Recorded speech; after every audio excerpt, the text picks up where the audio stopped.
আজকে আমি শ্বশুরের খামারে গিয়েছিলাম। আমার মেয়ের জন্য টাটকা দুধ নিতে এসেছি।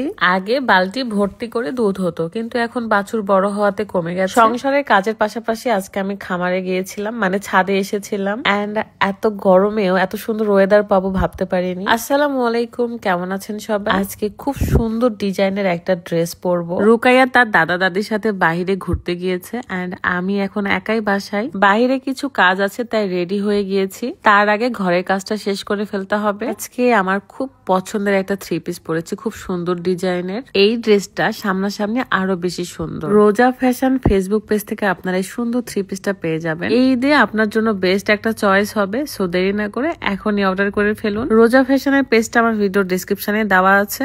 এত বড় ঘর এলোমেলো হলে অনেক সময় লাগে আমার গোছাইতে, সো টাইম নিয়ে গোছাচ্ছিলাম। আমার স্বভাব আর আমার জামাইয়ের স্বভাব সেম। আমি একটা ড্রেস পরতে গেলে 5টা ড্রেস বের করি, ঠিক সেও যখনই কোথাও বের হবে তখন ঘরটা পুরো এলোমেলো করে বের হবে। তবে পরিষ্কার রাখতে সবসময় পছন্দ করি আমি। এখনই আমি চলে যাব আমার শ্বশুরের খামারে রুকাইয়ার জন্য দুধ নিয়ে আসতে। যাওয়ার আগে বলতে চাই, যারা খুব সহজে ওজন কমাতে চান তারা কিন্তু অর্গানিক স্লিমিং টিটা খেতে পারেন।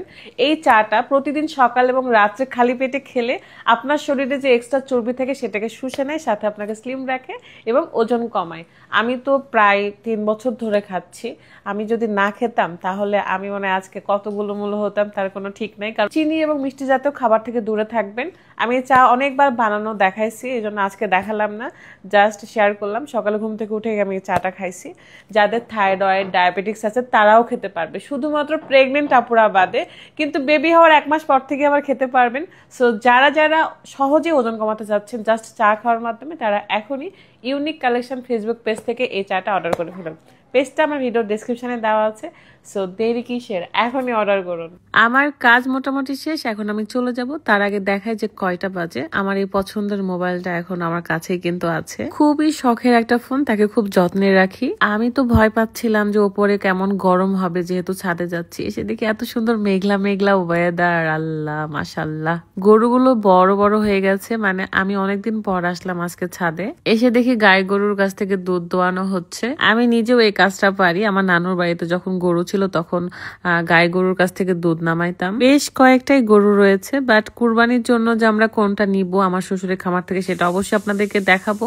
আমাদের বাসার ছাদটা এখন পুরোটাই কাজে ব্যস্ত, মানে একদিকে গরু আর একদিকে এটা হচ্ছে বিড়ালের ঘর বানানো হয়েছে। বাকি জায়গাগুলোতে ফল ফুলের গাছ এবং সবজির গাছে ভর্তি। এগুলো দেখতে না দেখতে আমাকে বলে যে ভাবি আমার কাজ শেষ, সো আমি দিতে চলে আসছি বালতি ভর্তি দুধ।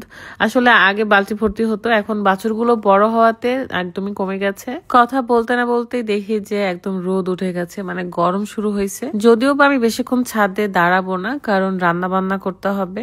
একটু আনইজি ফিল হচ্ছিল আমার এখানে, কারণ পেছনে হচ্ছে স্কুল এন্ড মেয়েরা আমার দিকে বারবার দেখছিল। এই ড্রেসটার হাতের ডিজাইনটা আমার ভীষণ ভালো লাগে, এমনকি গলায়ও একটা ডিজাইন রয়েছে। খুবই সুন্দর একটা ড্রেস। আপনারা যারা পছন্দ করছেন তারা কিন্তু অবশ্যই নিতে পারেন। রোজা ফ্যাশনে অনেক ধরনের ড্রেস রয়েছে, অনেক ডিজাইনের ড্রেস রয়েছে। আপনারা আপনাদের পছন্দ মতো শপিং করে নিয়ে। বহুদিন পর আজকে ছাদে এসেছি মনে হচ্ছে। লাস্ট এসেছিলাম ঈদের চাঁদ দেখার জন্য, রোজার ঈদের চাঁদ আর কি। আমি রাত এবং বাবু এসেছিলাম। জাস্ট 3 জন এসে আকাশের দিকে তাকিয়ে থেকে চাঁদ দেখেছি, এমনকি পটকা ফুটানো দেখেছিলাম।